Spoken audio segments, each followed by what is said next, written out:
What is up? This is Stalk Me Garage. I'm on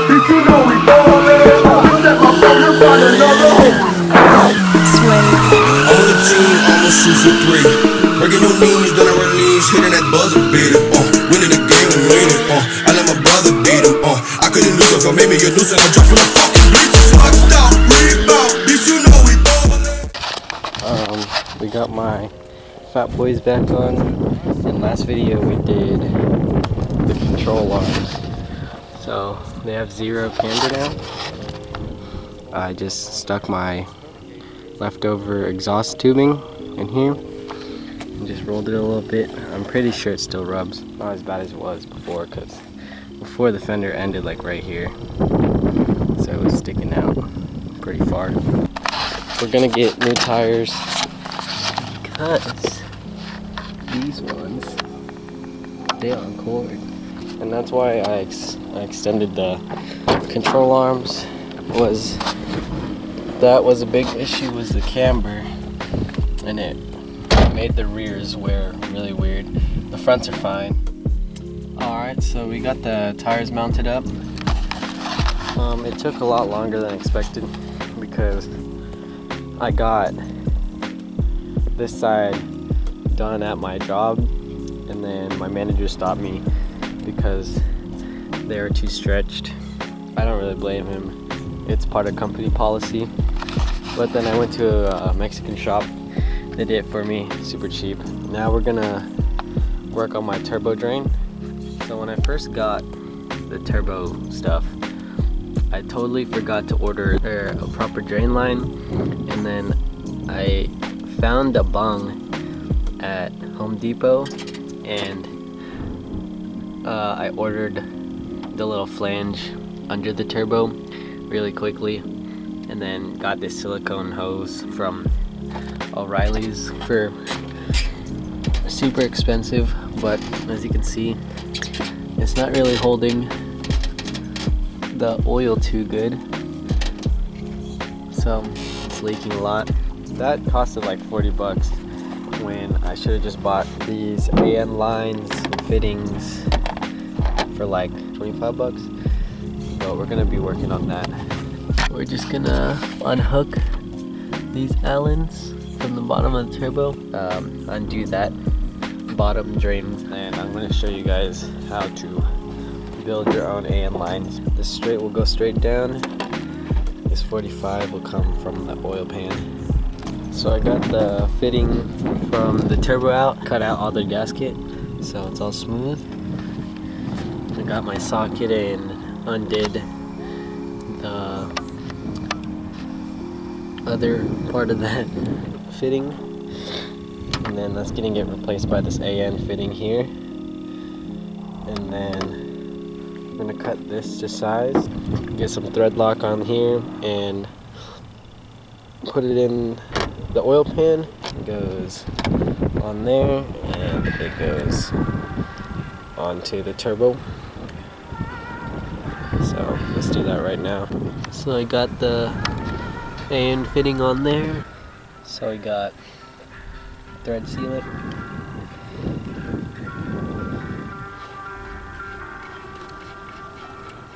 So as you can see, it's not threaded in all the way, and also it's at an angle because that's how I drilled and tapped it. So onto these tape. We're gonna tape off so it doesn't fray, and then we're just gonna angle grinder it straight through. And then I'm gonna take a lighter or cinch these braids together. So now we gotta cut it to size. We're gonna cinch these together so they don't fray when we try to fit in the fitting. So just like that. I'm gonna take a saw. This part goes in first. So I got it all the way on, and if you look in there, it's butted up to the inside. And then we're gonna screw this on, and this goes inside of the line. I'm gonna get 2 crescent wrenches on here, tighten this all the way down, makes a very tight seal. It's kind of marred up, but it doesn't really matter, it's not a show car. Now we're gonna just throw these in. So I got it ran, goes up straight into the bottom of the turbo drain. We're gonna fire it up and see if it leaks.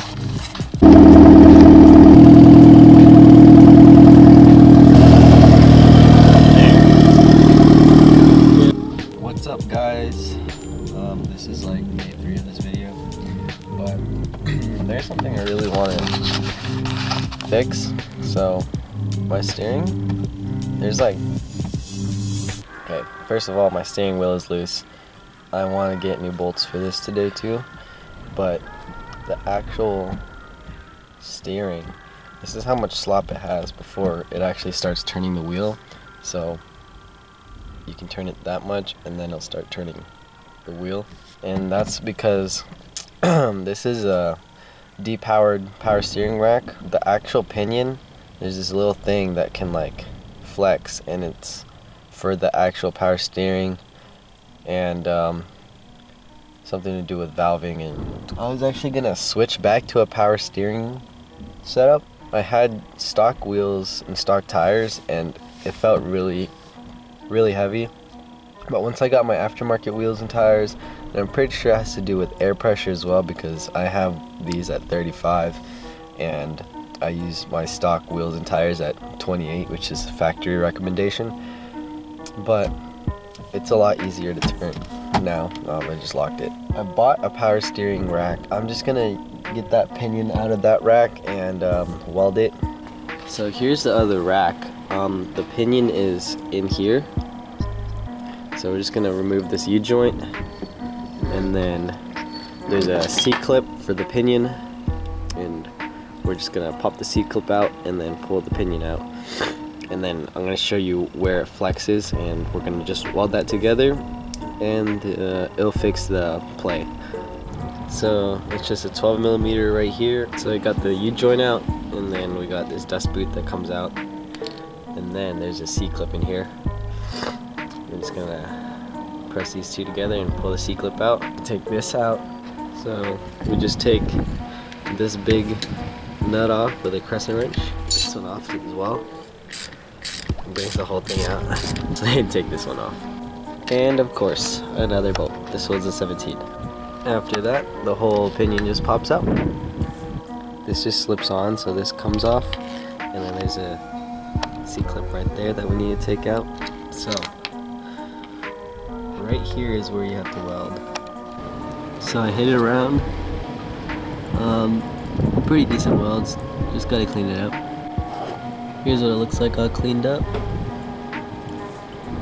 Pretty spotty welds, to be honest. We need to put the bearing back on the top. All I did was pack the bearing with new grease, and we're gonna pack these flutes with new grease too. Oh, it's a beautiful day to work on the car. I'm finally getting this put in, so we're gonna get the front off the ground with some jack stands.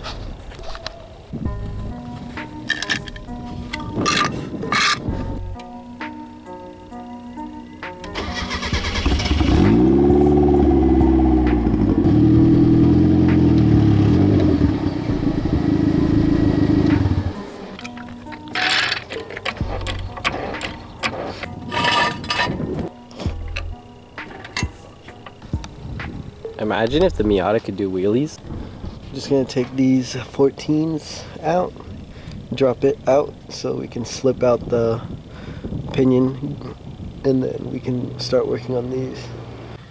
Now we got all this out, we're just gonna undo the steering rack and then drop it down. Well, I took these out and it looks like I'm gonna have to drop the whole rack out, and I think the easiest way would be through here. I'm gonna see if I can just do it with just this one, because I'm not moving this at all.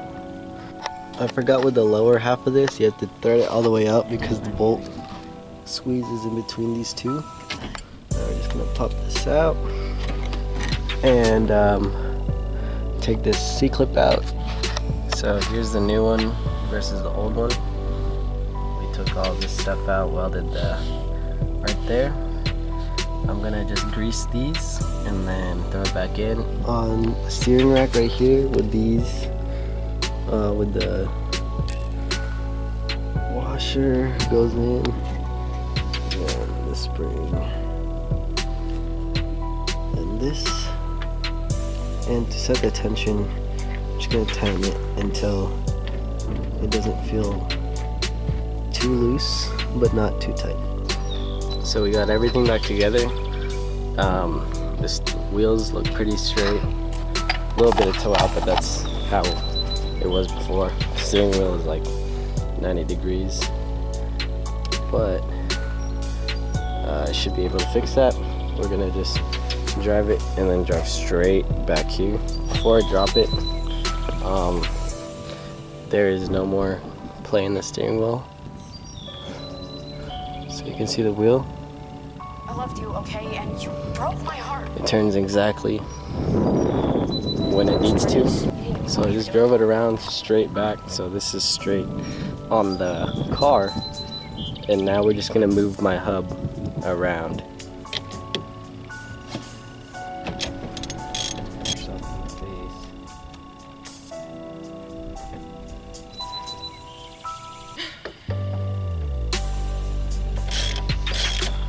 So theoretically this should be straight now. So now it's tight. Now there's no play in the steering wheel. Like, this is great.